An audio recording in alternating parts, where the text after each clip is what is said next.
messieurs. Ils ont parlé de la manifestation et en plus ils ont invité Fabien Roussel. Non, non, non, non, il faut qu'on regarde ça les mecs. Tout chaud, monsieur Marchal, bonjour. Oh. Avec Benjamin Duhamel, Amandine Atalaya. Attends, Les manifestations d'ultra-droite, on demande au préfet de les interdire. Il y en a une de l'Action française d'ailleurs qui doit être interdite dimanche. En hommage à Jeanne d'Arc, vous applaudissez le ministre de l'Intérieur, vous dites bravo après ce qui s'est passé la semaine dernière? Bah oui, c'est quand même le minimum. Enfin, à 2 jours du 8 mai, de voir une manifestation de néo-nazis avec des mouvements qui sont connus, des slogans fascistes dans notre pays. À 2 jours des célébrations du 8 mai, quand même, c'est scandaleux. C'est une atteinte à la République. Et quand le ministre dit qu'il interdit des manifestations pour trouble à l'ordre public, là, pour le coup, quand même... Vous vous rendez compte qu'ils ont interdit des manifs avec les casseroles, genre parce que c'est nuisance sonore, etc. Mais ils ont accepté cette manifestation. Vous vous rendez compte, les gars? Vous vous rendez compte, on est où là? Un coup de canif contre nos valeurs républicaines. Donc, alors ça n'a pas été si simple parce qu'au départ, le préfet a justifié la non-interdiction de ce défilé. Puis Gérald Darmanin, visiblement, a changé d'avis, ou en tout cas, désormais, il faut tout interdire. Comment vous avez analysé Merci ça? Moltres pour le sub. Jure un nouveau sub. Merci mon gars. Je sais pas, c'est à eux qu'il faut poser la question. Pourquoi il y a eu ce changement de pied? En tout cas, je peux comprendre qu'il y ait des débats chez eux, puisque le gouvernement interdit des manifestations pacifiques qui ont encore lieu en ce moment quand le président de la République se déplace de la part de gens en colère contre sa réforme des retraites. Les préfets les interdisent, les préfets, mais la justice les autorise. Les préfets les interdisent. Voilà, oui, de temps en temps. Parce que là, Darmanin peut très bien dire à l'ultra-droite, vous ne défilez pas, la justice peut très bien dire, vous pouvez y aller. Mais au nom du principe constitutionnel du droit à la manifestation. Le droit à la manifestation, oui. Liberté d'expression, oui. Mais tenir des propos antisémites, racistes dans notre pays, c'est interdit. Ces propos ont été tenus pendant le défilé samedi. Interdit par la loi. Ce sont des demain propos 20 qui sont heures, tenus par ces mouvements d'extrême droite. Et donc, ils n'ont pas de place dans notre pays. Ces propos ont été tenus pendant la manifestation. Mais ce sont des formations politiques qui les tiennent, qui les affichent, qui les écrivent sur les murs de nos communes, de nos villages. Et donc, ils n'ont pas de place chez nous. Il y a beaucoup de fichiers S parmi ceux-là, d'ailleurs. Et chez Black Bloc aussi, le 1er mai, il y a des fichiers S dans la manifestation. Tout à fait, oui. Tout à fait, oui, je sais. Ils s'en sont pris à notre lors de la manifestation. Vous-même, vous avez été victime. Bien sûr, nous avons été attaqués. Notre stand a été attaqué avec des tirs de mortier. Et ils s'en prennent à ce qui représente les forces politiques, l'État. Le ministre de l'Intérieur est au Mureau où 2,5 tonnes de cannabis ont été saisies. On écoute Gérald Darmanin. Une saisie record pour le trafic de drogue au Mureau. Alors je suis venu aujourd'hui dans les Yvelines pour remercier... Oui, allez, on va te féliciter pour les 2 tonnes de cannabis saisies. Allez, Darmanin, il n'y a pas de problème, on s'en bat les couilles, frère. C'est quoi ça? C'est quoi ce bordel? De policiers. On ouf, pouvait féliciter l'action des forces de police et la volonté du ministre de l'Intérieur, Fabien Roussel. Oui, c'est très important. C'est un trafic qui tue notre jeunesse, nos quartiers, beaucoup de villes dans notre pays, qui fait du mal aussi aux dockers, à des professions, notamment ceux qui travaillent aux frontières, dans les ports. Je le sais pour en avoir parlé avec eux. Et s'il n'y a jamais eu autant de tonnes de drogue saisies, c'est parce qu'il n'y en a jamais eu autant qui rentrent dans notre pays. C'est ce que nous disent, nous, ceux qui travaillent sur le terrain, depuis 30 ans, qui soient dockers. Il n'y a jamais eu autant de drogue qui rentre chez nous. Malheureusement, il n'y a pas assez de moyens pour contrôler, notamment les containers. Vous savez qu'il y a un container sur 10 000 de contrôler effectivement. Alors, fichier S, ça veut rien dire. Okay. Ça rentre comme dans un moulin. Au Parti communiste, vous êtes pour ou contre la légalisation du cannabis? Au Parti communiste français, on est d'abord pour s'attaquer à ces trafics qui... donc vous êtes contre la légalisation? D'abord, on est pour s'attaquer à ces trafics. Et on parle surtout de drogue, là, de cocaïne, de produits chimiques. Je vous pose la question parce qu'à gauche, c'est un vrai débat.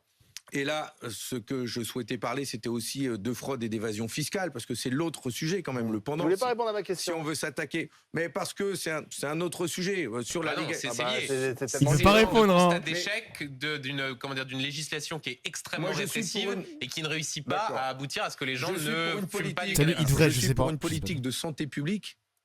Et de la même manière que l'on se bat aujourd'hui pour qu'il y ait de moins en moins de fumeurs, de tabac, au nom de la santé, je suis pour qu'il y ait de moins en moins de fumeurs. Et donc, est-ce qu'il faut aller vers une forme de légalisation du cannabis? De cannabis.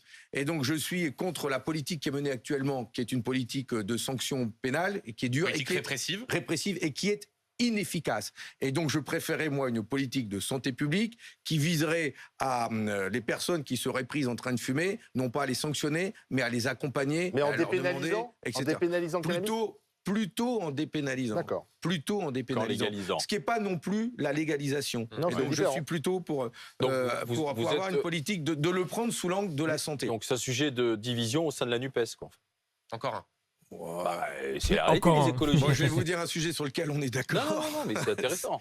Oui, mais non, mais on a mais ce sont des points de vue différents sur lesquels on peut débattre. Et d'ailleurs, moi, je suis continuellement ouvert à la discussion sur ces sujets. Je rencontre des professeurs, des scientifiques, des policiers, des enquêteurs, pour aussi avoir leur son de cloche. Et il faut pouvoir lutter contre ce fléau. Pour lutter efficacement contre ce fléau de la drogue, il faut s'attaquer au blanchiment de l'argent de la drogue. C'était aussi ça que je voulais dire. Ça veut dire s'attaquer à ces paradis fiscaux où l'argent de la drogue est planqué. Bon, ça va, ils ont parlé des manifs. Ils ont parlé des manifs du narcotrafiquants peuvent continuer à faire prospérer leur commerce. Ça, en vrai. Et donc, on peut mettre tous les moyens pour s'attaquer aux brigands, aux dealers qu'il y a dans les cités. Si on ne s'attaque pas aux têtes, ça continuera toujours. Au-delà du dossier cannabis, c'est vrai que vous êtes l'homme qui veut faire exploser la NUPES. Vous dites que la NUPES, aujourd'hui, en gros, elle est dépassée. C'est ça? Ouais, je dis que si on veut donner un espoir à gauche, nous devons être le plus unis possible, le plus largement unis possible, c'est-à-dire avec toutes celles et ceux qui, par exemple, aujourd'hui, sont mobilisés contre la réforme des retraites, la retraite à 64 ans du gouvernement.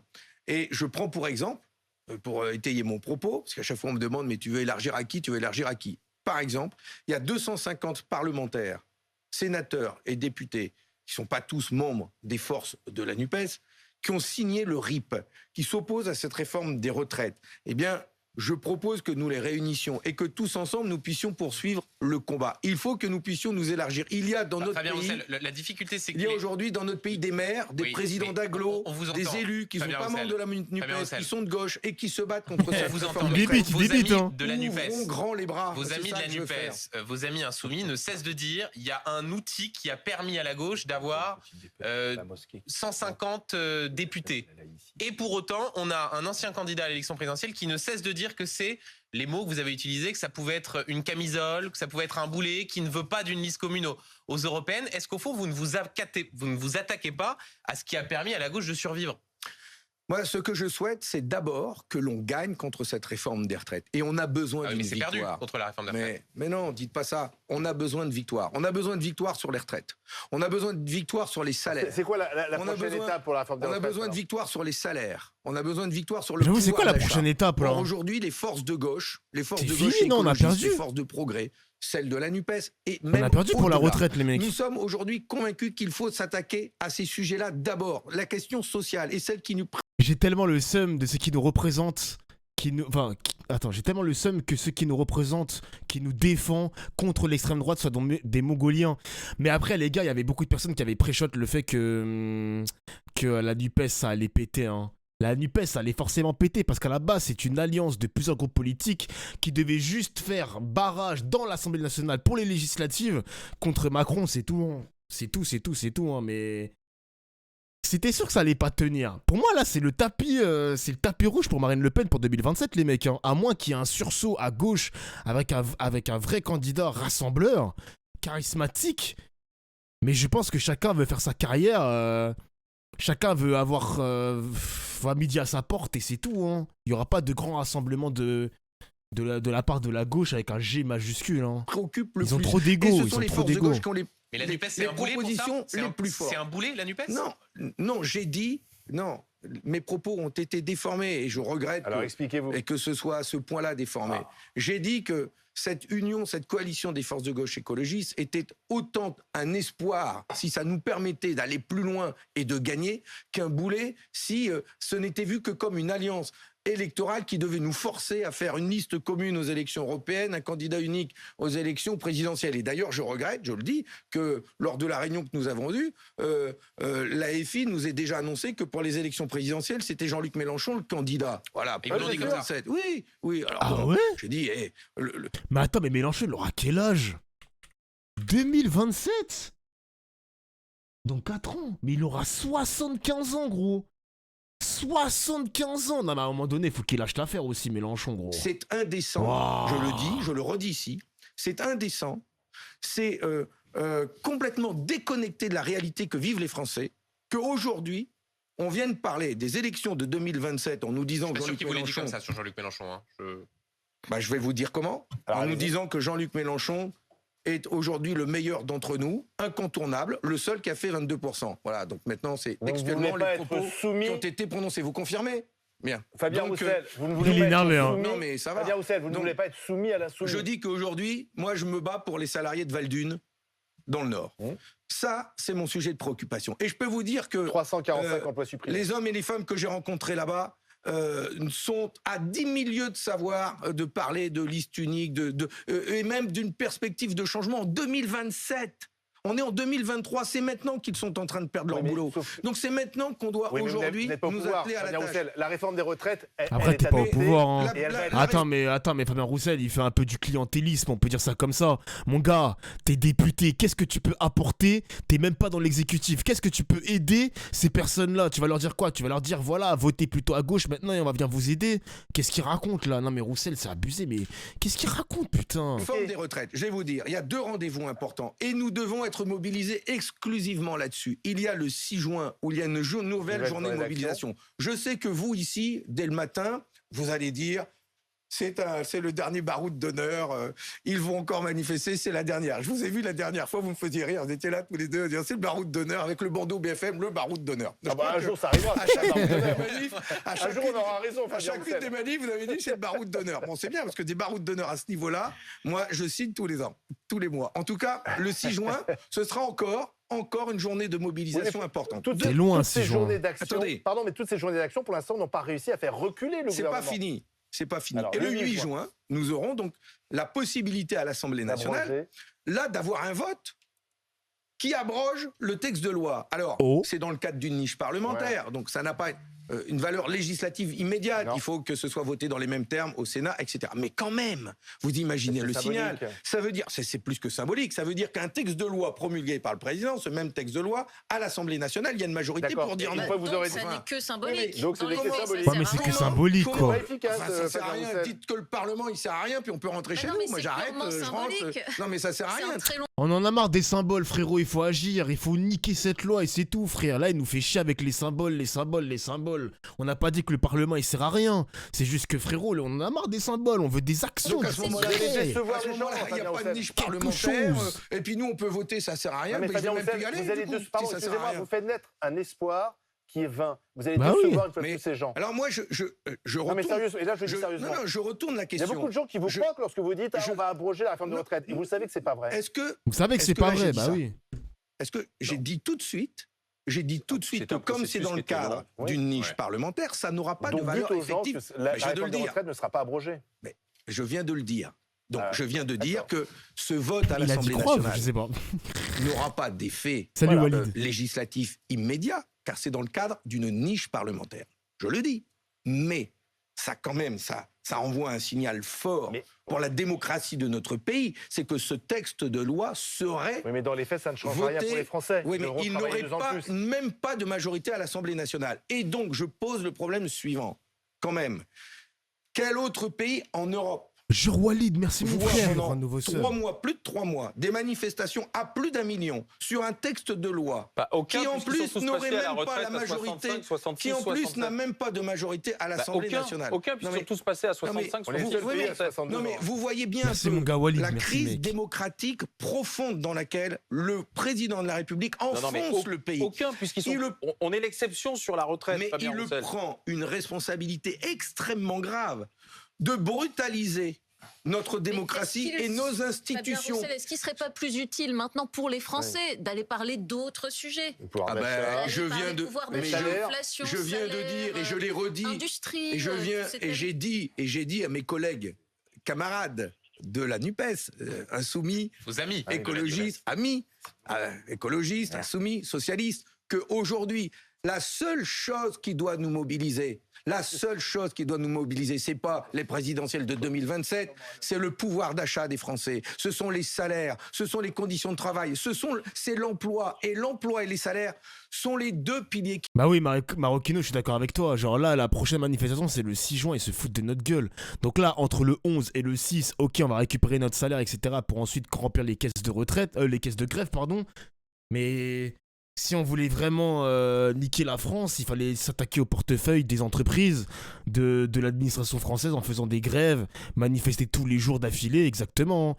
Là, vraiment, toutes les 2 semaines, toutes les 3 semaines, le 6 juin et peut-être même le mois de juillet. Ou peut-être que pendant le mois de juillet, ils feront une pause et ça va reprendre au mois de septembre. Ça sert à rien, wesh. Ça sert à rien. Donc oui, vous allez me dire, ouais, mais Dofla, les gens, ils doivent manger, les gens, ils n'ont pas d'argent, blablabla, blablabla. Eh ben, l'étape numéro 1, l'étape de base, c'est qu'il fallait pas donner la chance à Macron. Il fallait voter pour un autre candidat. C'est tout. Et il fallait aussi, et si Macron y passait, il fallait forcer Macron à gouverner avec la NUPES, quoi. Donc il fallait voter massivement pour la NUPES, pour mettre Jean-Luc Mélenchon Premier ministre, par exemple. On lui a pas imposé un gouvernement paritaire droite-gauche. Eh ben maintenant, les gars, qu'on assume les conséquences, c'est tout, c'est comme ça. Qui nous permettent de financer une bonne réforme des retraites. Et c'est là-dessus qu'on doit parler. On doit prendre ces sujets à bras le corps. Et je ne cesse de parler que de ça. D'ailleurs, je pensais modestement qu'en venant une cohabitation, ici, ouais, nous parlerions de ça. Mais moi, c'est la seule chose qui me préoccupe. J'ai pas envie de parler de la politique politicienne, des présidentielles, de la NUPES, de ce que j'ai dit, de ce que l'autre a dit, etc. Ça, c'est l'écume des vagues. Et c'est à 10 milieux de ce que pensent les Français. Une action que le gouvernement veut mener, c'est la chasse des vagues aux fraudeurs ultra riches. C'est Gabriel Attal qui se déploie en ce moment dans tous les médias pour nous expliquer comment il compte faire. Est-ce que vous le soutenez ? Il est champion. Il est très fort. Il est très très fort. Il est très très fort. D'abord, je veux tout de suite dire que parmi les propositions qu'il fait, je suis content, il s'est inspiré de la proposition de loi que j'ai défendue à l'Assemblée nationale dans le cadre d'une niche parlementaire, comme quoi ça sert à quelque chose. Hein, puisque ça a été débattu à l'Assemblée nationale. Et la majorité avait voté ? Et non, bon. non, quand même. Alors c'est laquelle ? Ils sont pas fous, c'est la proposition de loi visant à établir une véritable... 10 subs. Oh là là, mais ce mec est malade. Merci mon gars, mais c'est un ouf. Merci Walid pour le liste sub. Française des paradis fiscaux. Le ministre que j'avais au banc en face de moi était Gérald Darmanin, donc je l'ai chambré, je lui ai montré comment ça se passait. Ministre du budget. Hein, et il était ministre du budget à l'époque. Je suis content parce que parmi les propositions, je faisais la proposition d'avoir une task force avec un commando d'agents des impôts pour aller justement enquêter, y compris à l'étranger ou dans les conseils d'administration des grands groupes qui sont les champions de l'évasion fiscale. Il l'a mis en place, tant mieux, j'applaudis des deux mains, bravo, super, super. Donc voilà, je commence par ça, je dis que c'est bien. Il est ministre du budget, Walid, je te jure. Contre la fraude et l'évasion fiscale, il va falloir employer quand même des moyens un peu plus importants et plus forts. Et justement, je continue de dire... Et il double les effectifs quand même. Que d'avoir... Oui, c'est bien, il double ses effectifs. 1500 personnes. Il recrute 1500 personnes, mais il supprime 3000 emplois d'ici 2027 à Bercy. Alors lui explique que c'est pas le même type d'emploi. C'est pas les mêmes. C'est pas les contrôleurs. Voilà, c'est pas oui, quand même. Nous disons, et les syndicats qui travaillent à Bercy nous disent que en affaiblissant la machine Bercy, en affaiblissant le ministère de l'économie et des finances, on affaiblit en même temps les moyens. Vous doutez de sa volonté réelle. Et donc le vrai moyen, moi j'ai 2 propositions à formuler. Avoir une véritable liste française des paradis fiscaux pour véritablement traquer celles et ceux qui vont planquer leur argent dans ces paradis fiscaux. Et nous en avons au sein de l'Union européenne, je pense notamment au Luxembourg et à l'Irlande. Et ensuite, deuxième proposition, c'est celle-là. Avoir un prélèvement à la source des bénéfices des multinationales. Nous avons réussi à mettre en place le prélèvement à la source des impôts de chacun d'entre nous. On paye à la source nos impôts. Mais qu'est-ce qu'on attend pour le faire pour les bénéfices des multinationales avant que ça parte au Luxembourg et ensuite aux îles Caïmans? On prend le pognon. Ils payent leurs impôts comme tout le monde. Et c'est ce que nous demandons. Et c'est comme ça qu'il y a parfois des multinationales qui ne font pas beaucoup de bénéfices en France. Par exemple, Total. Et c'est bien la raison pour laquelle il faut la liste française des paradis fiscaux pour que Total, quand il envoie son pognon, quand il déclare ses impôts dans des pays à des faibles taux d'imposition, eh bien, il doit être interdit. Voilà, il n'a plus le droit. Et il doit être sanctionné sévèrement pour ça. Merci.